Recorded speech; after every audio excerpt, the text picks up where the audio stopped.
Tom, I'm not sure where to start off today, but I did want to ask about a post I saw. Jagmeet Singh just put this up on Twitter. He said, yesterday, Justin Trudeau had the opportunity to tell premiers that they could not use healthcare money to enrich for-profit corporations.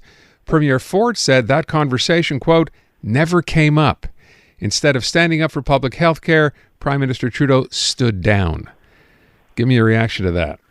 Well, if I might, you said you didn't know where to start. Before we get to healthcare, which is super important, I want to start with Aaron and Natasha, because Catherine and I have had a chance to listen to the two of you this afternoon, and I just wanted to say I'm so proud of the way CJAD 800, and you two in particular, and I know you've got staff behind you like Emily booking people, but you've managed to bring in different elements of this tragic story out of Laval, explain things to people about post-traumatic shock, give color and understanding to it. And I think that that's the beauty of a radio station that is so close to the community that you're able to do that. And I want to say bravo to the two of you starting off. Well, thank you, Tom. That's very, very nice. We appreciate that. Thanks so much. On healthcare, I think that one of the big problems that we are facing right now is a battle between ideological purity and realism. I don't think that Doug Ford is wrong when he says that we have to start doing certain things differently, but I just don't trust him. And that's where I'm on the same page as Jagmeet Singh, saying people who are talking about for-profit are saying you're going to be able to pay with your Medicare card and not your credit card. That's all good, and it's something that has to be enforced.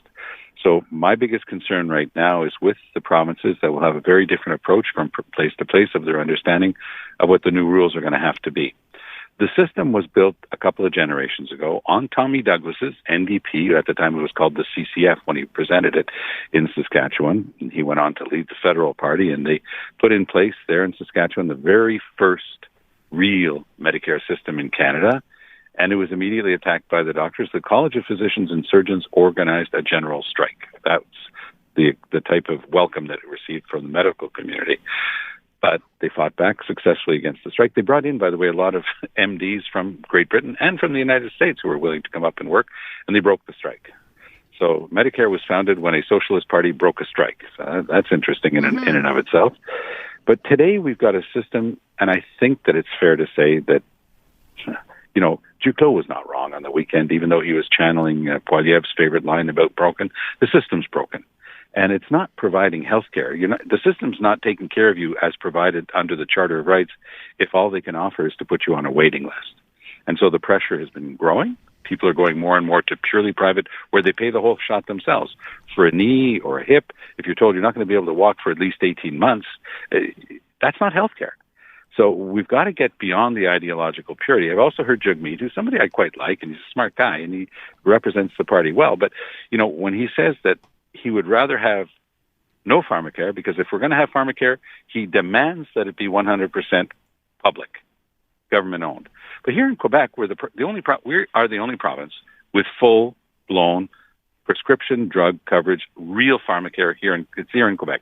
Other provinces have partial systems. Nobody's got as good a system. When we brought it in, we didn't get rid of the private insurance. We made it work alongside the public system. And that's actually providing what it's supposed to do, the care, the drugs, the coverage for families. So I would, any day of the week, prefer an actual result to ideological purity, and that's where Jagmeet and I disagree. Okay, and I'm wondering then, so that takes care of the NDP, and then a comment today from Pierre Poilievre, so the Conservatives would uphold federal provincial health care funding deals. They have no choice, because there's no way they could go into the next election. I mean, Trudeau had really, put them in a corner on this one, and they had no choice but to say that absolutely clearly, that they're going to respect every line in this deal. Overall, it's a rotten deal, simply because the feds are not going to respect the original bargain. We talked about how it was brought in decades ago. Well, that deal was 50-50. Nobody expected the feds to get to that, because they get to plead, well, we transferred tax points, and that was supposed to cover part of it, and that's supposed to be your responsibility. They're not wrong when they say that part. But where they are wrong is saying that somehow $4.62 billion a year over 10 years equals 200 billion. I'm sorry, the math doesn't work.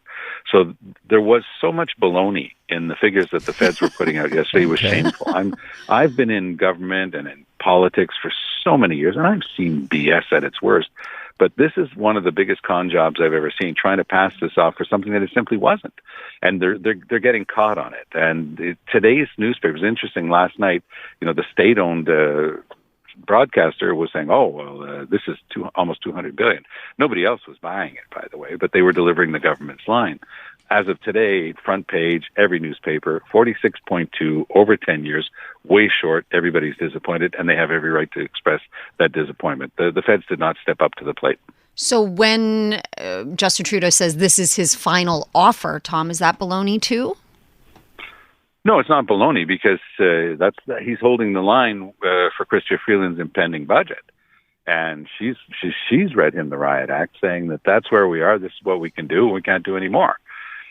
So of course they could do more, because we're in extraordinary circumstances. So it's a lament for the passing of a health system, really, where we are right now. We're all realizing very simply that what we've known. I come from a very large family. I can remember being a kid. Over 60 years ago, and, my parents talking about medical bills, because it was a big thing. There were 10 kids in our family. And so it's a system that was built by a guy named Tommy Douglas, who himself had been very sick when he was a kid. Mm-hmm. His parents didn't have any money to pay for, and it was thanks to the goodness of a doctor who accepted to treat him for free, that he was able to get cured. And he said, I never want another family to be in the position that I was in with my family, watching a kid be sick, knowing that they could be helped, but not having the money. So that's the good-hearted origin of our system. But decades and decades later, we're looking at it, we're saying it's broken down. We thought we had this thing nailed. We haven't been able to take care of it properly. And no matter how much money you throw at it right now, we've got to start changing the way we're doing this. Let me shift to something else. We talked to someone today about the whole situation with the earthquake in Turkey and Syria, the incredibly, it's not even within the realm of believability to realize that yesterday we talked about 7,000 dead, and today it's already 11,000, and we know that number is going to get higher. But he brought up something that neither one of us knew. Turkey was the focus at the beginning for this, but we now, of course, know that this has taken a lot of lives. It will end up in Syria as well.